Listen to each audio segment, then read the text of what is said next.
Avec Sofinco, baissez votre consommation d'énergie en lançant vos travaux d'éco-rénovation. Sofinco présente Sud Radio, parlons éco-rénovation.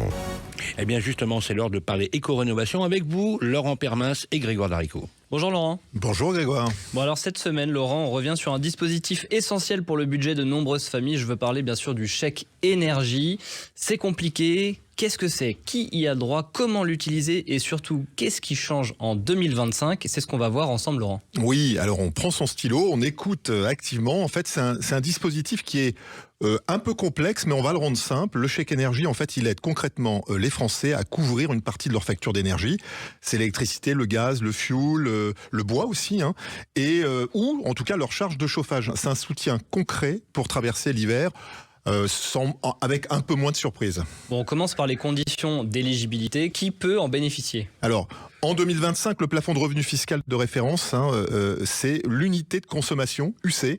Il est fixé à 11 000 € pour bénéficier du chèque énergie. Donc, c'est un dispositif qui sélectionne les ménages automatiquement, un peu comme les impôts, via un croisement de données fiscales et d'énergie, Okay. qui est prise sur justement les relevés. Et si vous n'êtes pas automatiquement détecté, ça c'est important en fait, vous avez un guichet de demande qui est ouvert aujourd'hui et qui vous permet en fait de faire une démarche. Alors depuis le 15 octobre 2025 jusqu'au 28 février 2026. Alors côté montant, qu'est-ce qui est prévu? Alors, ça varie en fonction justement de vos revenus et de la composition du foyer, en fonction du nombre de personnes. Il va de 48 € à 277 €. Vous voyez, c'est précis. Et puis en moyenne, on peut dire que les bénéficiaires en fait reçoivent 150 €. Alors attention, ces montants n'ont pas été revalorisés. C'est un petit coup là de canif, notamment le budget de l'État est en train d'être voté depuis plusieurs années, alors que les prix de l'énergie ont largement augmenté. Ça c'est sûr. Est-ce qu'il y a des modifications importantes cette année quand même? Oui, le calendrier a été décalé en fait et l'envoi est prévu. Alors il est prévu. Il est là depuis lundi, oui. 3 novembre en fait, 2025 pour les bénéficiaires qui sont automatiques en fait. Et puis ensuite l'attribution est désormais semi-automatique. Ça c'est une nouveauté. Certains foyers doivent faire la demande eux-mêmes s'ils ne sont pas détectés automatiquement. Donc en clair, si vous ne recevez rien, faut s'inquiéter et éventuellement aller peut-être se connecter sur justement le site. Alors là, on est le samedi 8 novembre. Si on n'a rien reçu encore, justement, on va se connecter. Pour nos auditeurs, Laurent, que peut-on faire concrètement à partir d'aujourd'hui? Allez, quelques conseils pratiques. En fait, vérifiez votre éligibilité. C'est ce que j'ai expliqué jusqu'à présent avec le simulateur du site officiel. Si vous n'avez rien reçu depuis le mois d'octobre, déposez une demande via le portail. Attention, il y a une date limite, c'est le 28 février 2026.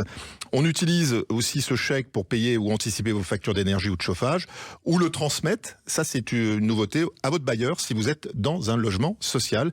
Et puis attention aux arnaques, on reçoit toujours des SMS, des mails ou des appels encore pour récupérer vos coordonnées bancaires en faisant passer tout simplement pour le service des chèques rénovation ou des chèques énergie.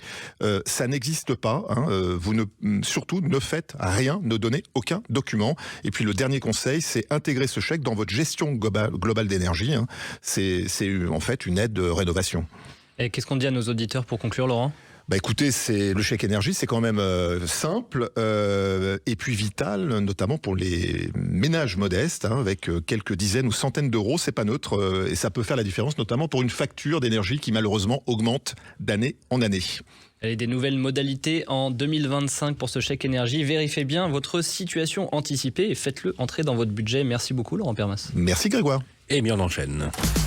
Sud Radio, parlons éco-rénovation. avec Sofinco. Lancez vos travaux d'éco-rénovation pour baisser votre consommation d'énergie.